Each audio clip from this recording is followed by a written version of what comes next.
want to start out this section providing a little bit of an overview of American social welfare. Social welfare has been relevant in all countries and in our societies for centuries, but it wasn't until the 1930s in America that we as a nation and our government started to respond to those people who were in need, who were involved in the social welfare system. The textbook will carry you through a history of our social welfare, starting with the 1100s and continuing until today. Chapters 1 and 2 will introduce you to social work and its role in social welfare, including through casework and social justice work. You'll be responsible this week for reading Chapter 1 and then completing the quiz by the end of the week.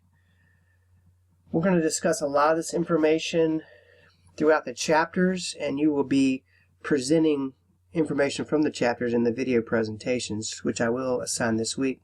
But I want to offer a kind of overview of our current system and what types of programs and such are in place today, and then how we got to that point will be discussed in future chapters.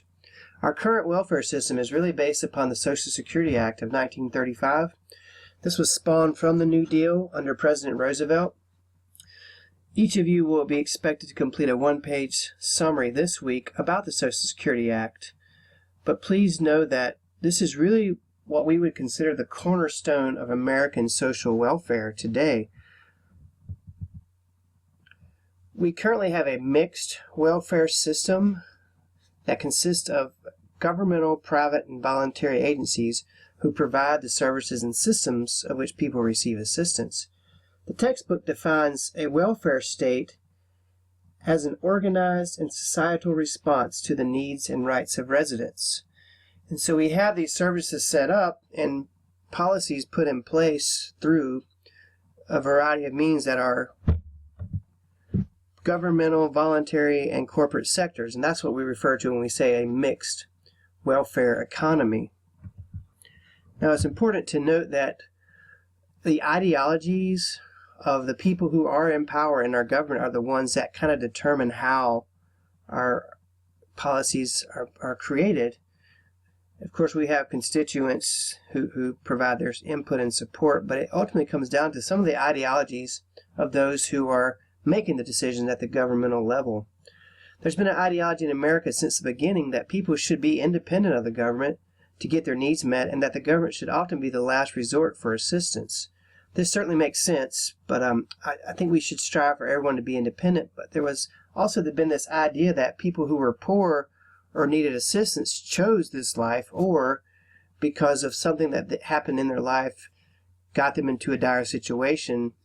And even though many people feel that we need to help those folks out, it oftentimes is on a limited basis, and it sometimes takes longer to help people get off the ground and back on their feet. Having this mixed welfare economy leads some people to believe that it takes the government's focus and responsibility away from providing commitment to social programs. Others, of course, feel like it shouldn't be the government's full responsibility, and that there should be other entities that are in place to provide these services, including volunteer groups, and then, of course, private entities, which currently social welfare is considered a big business in the private sector. It wasn't really until the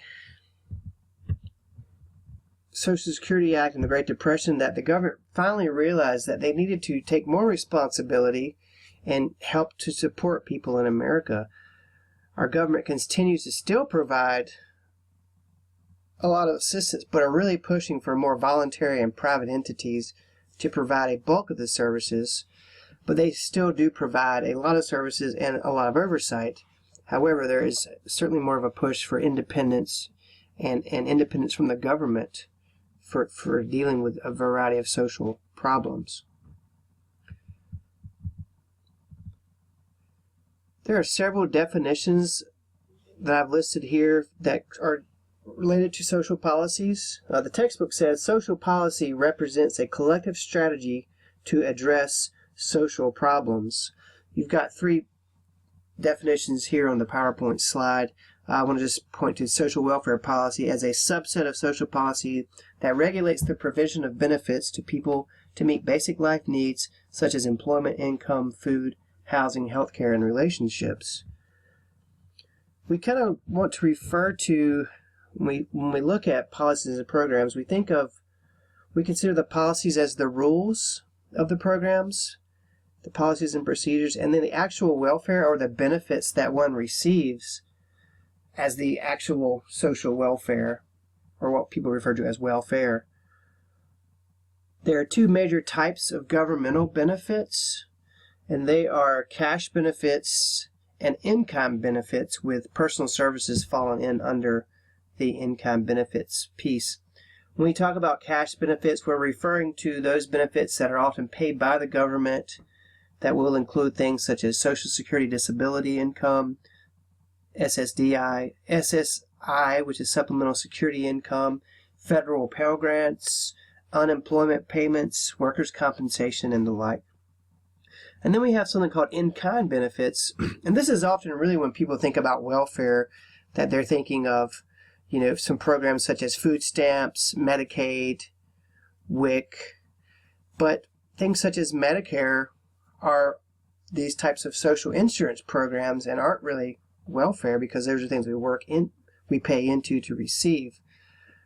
Likewise, with TANF, there's a cash benefit, but it's something that's provided by the government and may be different than that of Social Security, because that is something we earn, whereas TANF welfare benefits are things that are based on need and are considered public assistance.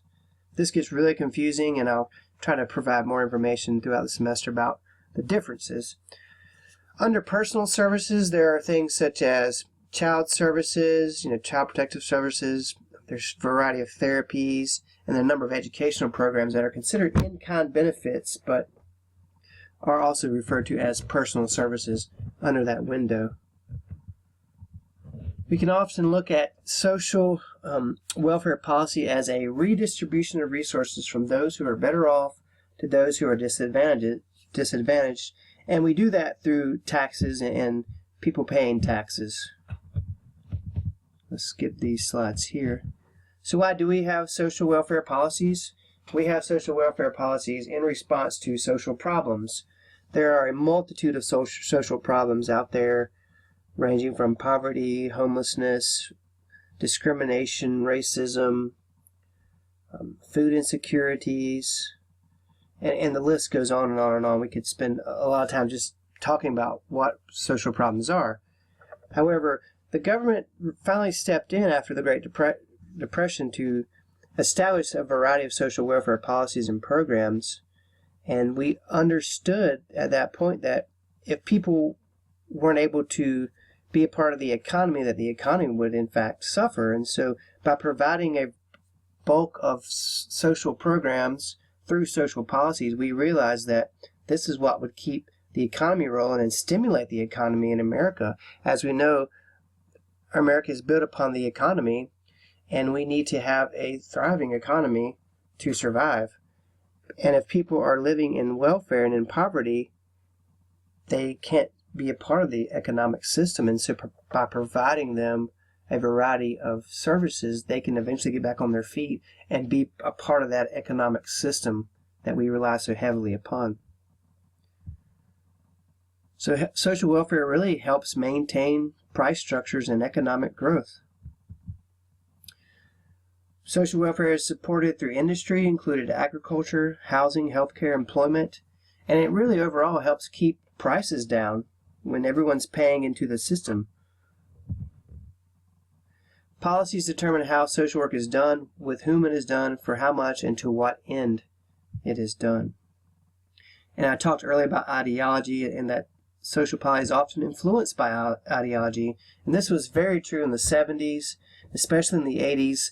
Under President Reagan and then under both President Bushes, there was a huge shift from governmental provided services and a push to reduce funding for public programs and really to request that other entities such as the private sector and the voluntary sector be the ones providing a majority of the services, with oversight, of course, from the government and some funding as well. Ideologies is a set of beliefs throughout which we see the world, and our policies are shaped by ideologies and values.